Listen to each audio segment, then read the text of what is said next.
Hello, Science Mr. Robertson, back in action. Another video today, and this one is the respiratory system. You may have heard about this word. You may have heard about the word respiration. I hope you have.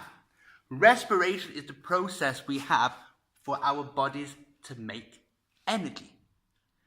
This is the magical thing where we take fuel, the food we have, and we burn it. Remember, we do it at quite a low temperature, so it's not really burning, but we burn the energy to make energy we need to keep us warm, to move, you name it. The respiratory system is to do with making respiration happen. One way is getting our food in, but this is all about getting our oxygen. And how we get our oxygen into our body is very important. Let me tell you one of the most frustrating things about this topic straight away. It's when people ask the question, why do we need oxygen? And you know what so many people answer, and it just drives me insane. So many get this wrong. It's an easy mistake to make. I need oxygen to breathe. No. Breathing is this.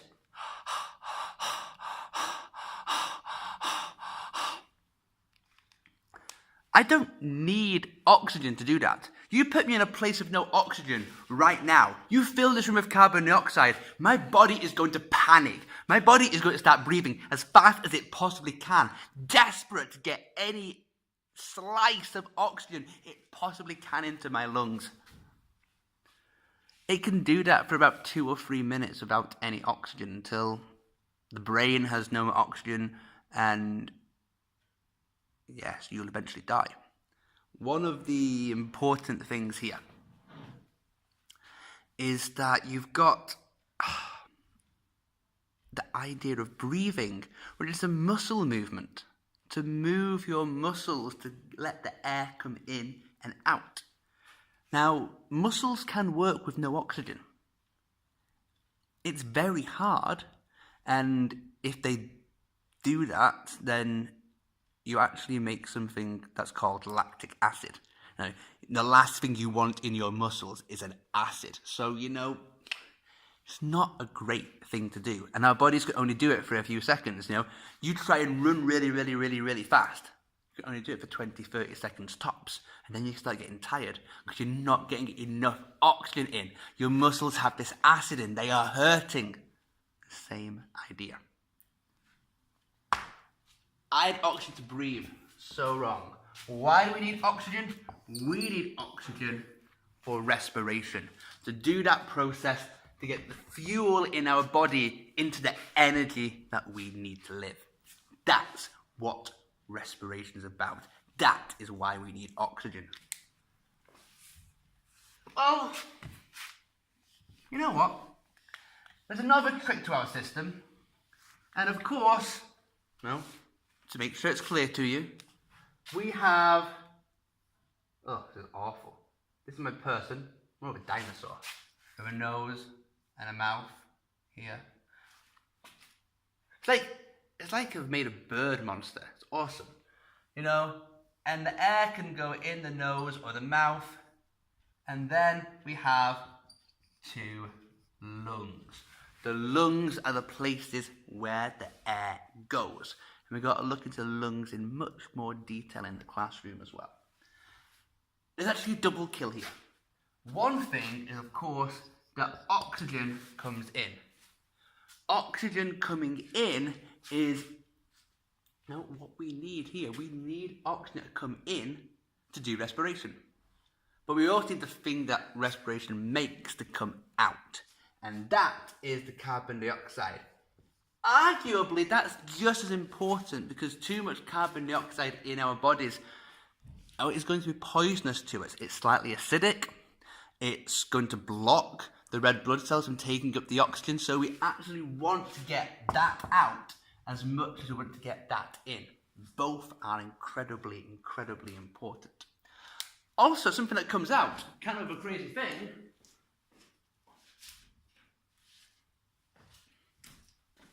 and you probably noticed this.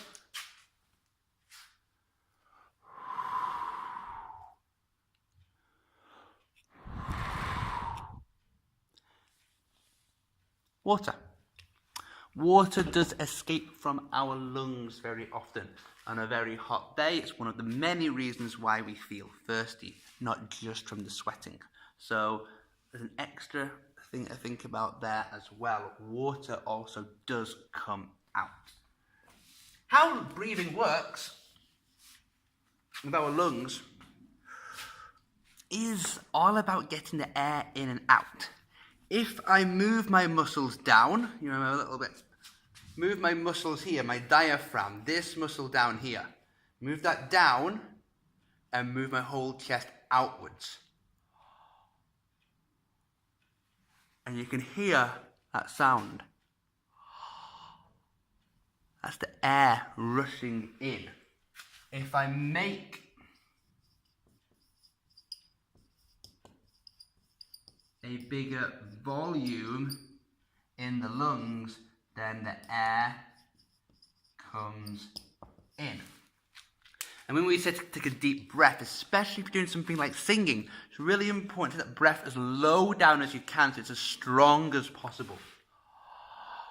You want to fill up, not just to breathe like this, then you fill this bit, but you don't fill this bit. Your lungs can move down as well, so fill the entire space so you get even more breath to keep on going. The bigger the volume, the air just goes in. You'll learn about that in Hergestadia, but air will just go if there is space. If you make an empty space, the air is going in there, baby. You also have the opposite. When you want the air to go out, you make a smaller volume.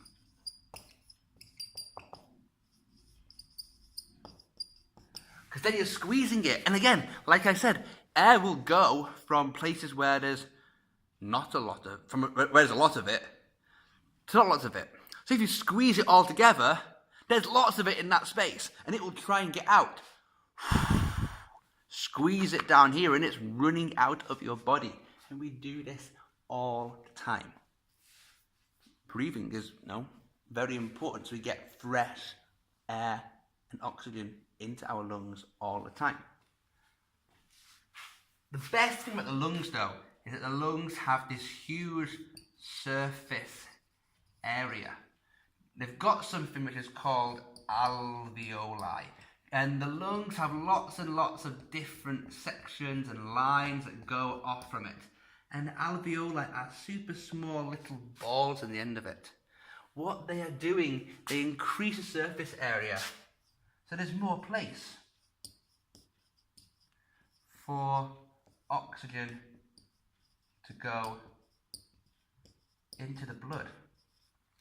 If I've got more and more space on the outside of the lungs, then there's more and more oxygen that you can take up straight away. Think about if we had lunch out in school, and the more people who can go and take lunch at once, the faster they can get their food. It's the same here. The more people, there's no people in my body.